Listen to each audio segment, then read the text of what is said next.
नमस्कार, आदाब, सत श्री अकाल। मैं राज वर्मा स्वागत करता हूं आप सबका अपने YouTube चैनल ज्ञानी स्कूल में। फ्रेंड्स, जैसा कि आप सब जानते ही होंगे, बिग बॉस OTT 3 का सीजन समाप्त हो चुका है और सभी के दिल में एक ही प्रश्न है कि बिग बॉस OTT 3 से किस कंटेस्टेंट ने कितना पैसा कमाया। तो आइए इस वीडियो में जानते हैं कि किस कंटेस्टेंट ने बिग बॉस से कितना पैसा कमाया। बिग बॉस के इस सीजन में सबसे कम अमाउंट दिया गया है नेजी के लिए। नेजी के लिए 1 लाख रुपए पर वीक के हिसाब से अमाउंट दिया गया है और उन्होंने बिग बॉस के घर में 6 सप्ताह का समय बिताया है। इसके हिसाब से उन्हें बिग बॉस OTT 3 द्वारा 6 लाख रुपए का अमाउंट दिया गया है। और इसके बाद नंबर 5 पर आते हैं विशाल पांडे। विशाल पांडे के लिए बिग बॉस की तरफ से 1,40,000 रुपए पर वीक का अमाउंट दिया गया है और इन्होंने बिग बॉस के घर में 5 सप्ताह गुजारे हैं। इस हिसाब से इन्हें बिग बॉस द्वारा 7 लाख रुपए का अमाउंट दिया गया है। इसके बाद नंबर 4 पर आते हैं साईं केतन। साईं केतन के लिए 1,50,000 रुपए पर वीक के हिसाब से अमाउंट दिया गया है और इन्होंने बिग बॉस के घर में 6 सप्ताह गुजारे हैं। इस हिसाब से इन्हें 9 लाख रुपए बिग बॉस की तरफ से दिया गया है। और नंबर 4 पर एक और कंटेस्टेंट आते हैं रणवीर शोरे। रणवीर शोरे को भी 1,50,000 रुपए पर वीक के हिसाब से अमाउंट दिया गया है और इन्होंने भी बिग बॉस के घर में 6 सप्ताह गुजारे हैं। ये टॉप 5 की लिस्ट में रहकर आए हैं।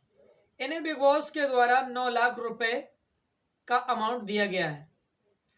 और नंबर 4 पर ही एक और कंटेस्टेंट आते हैं कृतिका मलिक। कृतिका मलिक को भी 1,50,000 रुपए पर वीक के हिसाब से अमाउंट दिया गया है और इन्होंने भी बिग बॉस के घर में 6 सप्ताह का समय गुजारा है।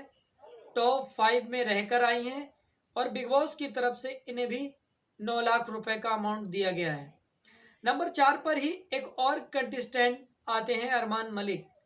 इन्हें भी 1,50,000 रुपए पर वीक के हिसाब से अमाउंट दिया गया है और ये भी लगभग 6 सप्ताह का समय गुजारकर बिग बॉस के घर से वापस आए हैं।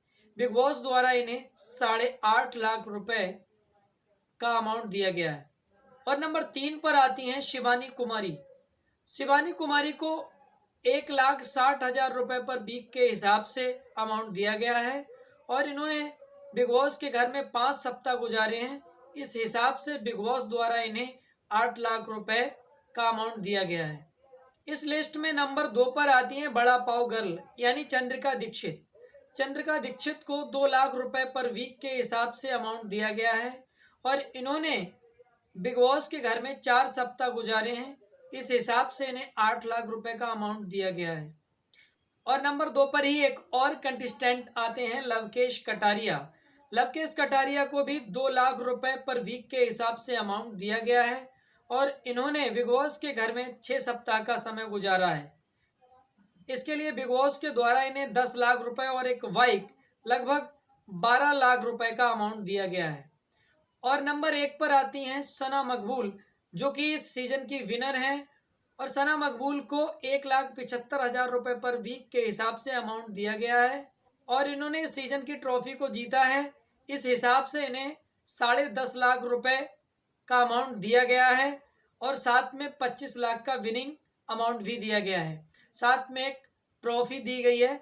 लगभग इन्हें बिग बॉस के द्वारा 35 लाख रुपए और एक ट्रॉफी दी गई है। एक बार फिर ध्यान दें, बिग बॉस OTT 3 में किसे कितना पैसा दिया गया है। नेजी के लिए 6 लाख, विशाल पांडे के लिए 7 लाख, साईं केतन के लिए 9 लाख, रणवीर शोरे के लिए 9 लाख, कृतिका मलिक के लिए 9 लाख, अरमान मलिक को 8.5 लाख, शिवानी कुमारी को 8 लाख, बड़ा पाव गर्ल यानी चंद्रिका दीक्षित को 8 लाख, लवकेश कटारिया को 10 लाख और एक बाइक लगभग 12 लाख और अंत में विनर सना मकबूल के लिए 35 लाख रुपए और एक ट्रॉफी दी गई है। गाइज आपके हिसाब से किस कंटेस्टेंट को कितना अमाउंट दिया जाना चाहिए था, हमें कमेंट करके ज़रूर बताना। और आपको ये जानकारी कैसी लगी? अगर जानकारी अच्छी लगी हो तो वीडियो को लाइक करके चैनल को सब्सक्राइब जरूर करना। मिलते हैं ऐसी ही किसी नई वीडियो के साथ, तब तक के लिए जय हिंद, वंदे मातरम।